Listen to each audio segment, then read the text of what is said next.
మెదక్ జిల్లా రామాయంపేట మండల కేంద్రంలో ఓ ఫంక్షన్ హాల్లో సావిత్రిబాయి పూలే 193 జయంతి వేడుకలు ఘనంగా నిర్వహించారు.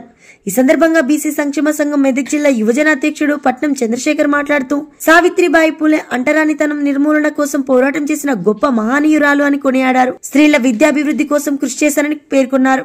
ఈ కార్యక్రమంలో Ramayampet municipal chairman Palle Jitender Goud, MPTO Umadevi, Congress party senior నాయకుడు రమేష్ రెడ్డి, ప్రభుత్వ ప్రైవేట్ మహిళా ఉపాధ్యాయులు తదితరులు పాల్గొన్నారు.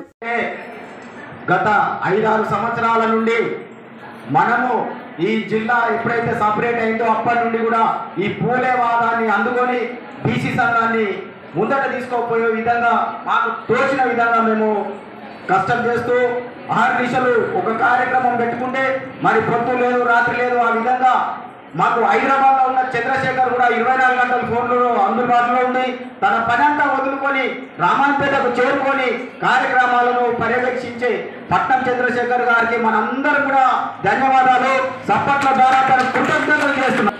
మనం ఈ పూలేవాదం అనుకున్న ఈ 4-5 సంవత్సరాలలో పూలే విగ్రహం మనం మొదట బోనాల్లో పెట్టుకున్నాం. సావిత్రిబాయి పూలే విగ్రహాన్ని స్కూల్లో పెట్టుకున్నాం, గవర్నమెంట్ స్కూల్లో. తర్వాత జ్యోతిబా పూలే విగ్రహాన్ని కల్వకుంటలో పెట్టుకున్నాం. తర్వాత రామాయంపేటలో పెట్టుకున్నాం. ఆ తర్వాత మెదక్ జిల్లా కేంద్రంలో పెట్టుకున్నాం. మరి ఈ కార్యక్రమాలు వెళ్ళదీయాలంటే ఎంతో టైం ఇవ్వక తప్పదు. టైం ఇచ్చుకుంటూ ముందర పోవాలని చెప్పి మేము ఈ బీసీ సంఘాన్ని నడిపిస్తూ ఉన్నాం. మరి రాబోయే రోజుల్లో మన నిజాంపేట, శంకరంపేటలో ప్లాన్ చేస్తున్నాం. ఈ 2 అయిన తర్వాత పాపన్నపేటలో కూడా ప్లాన్ చేయాలని చెప్పేసి అనుకుంటున్నాం. మరి మీ అందరికీ ఈ సావిత్రిబాయి పూలే జయంతిని మేము అప్పుడు మా విగ్రహాలు లేనప్పుడు కూడా ఫోటోలు పెట్టుకొని చేసేవాళ్ళం. కానీ రాను రాను విగ్రహాలు పెట్టాలనే ఆలోచన వచ్చి కొంతమంది విరాళాల ద్వారా సేకరించి విగ్రహాలు పెట్టినాం. మరి తర్వాత కూడా ఫోటోలు దండేసి ఒట్టిగా పోతే మనము గౌరవించినట్టు కాదు, నిజంగా గౌరవించాలి.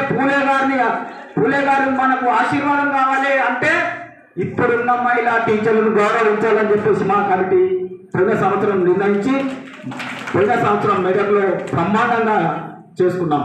అది కూడా మరి ఒక షాలో తీసుకొస్తే 100 రూపాయలు 200 రూపాయలు అయితే అది ఇక్కడ మందమే అవుతుంది.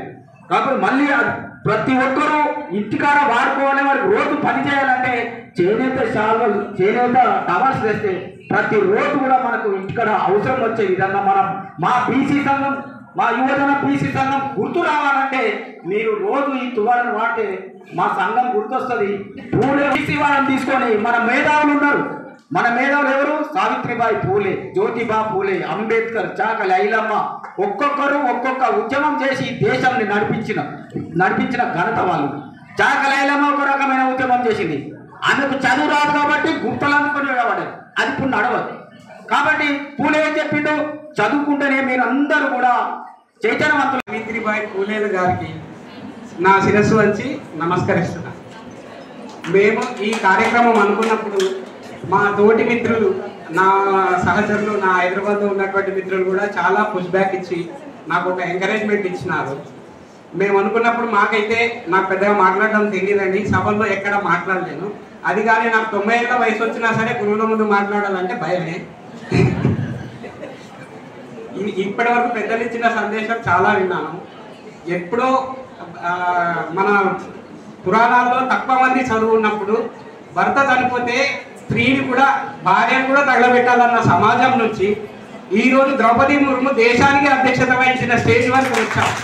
సావిత్రిబాయి పూలే గారు వేసిన విత్తనం సుమారుగా 100 సంవత్సరాల దగ్గరికి వస్తున్నది. నేటికి ఇదే డెవలప్మెంట్ జరిగింది. ఈ నయా అభివృద్ధిలో మనం కొన్ని చిన్న చిన్న విషయాలు మర్చిపోతున్నాం. సమాజానికి నాకు సందేశం ఇవ్వాలనిపించింది. నేను మంచి సందేశం, మార్గదర్శనం ఇవ్వలేదు, మంచి వక్తను కాలేదు, ఏమి కాలేదు.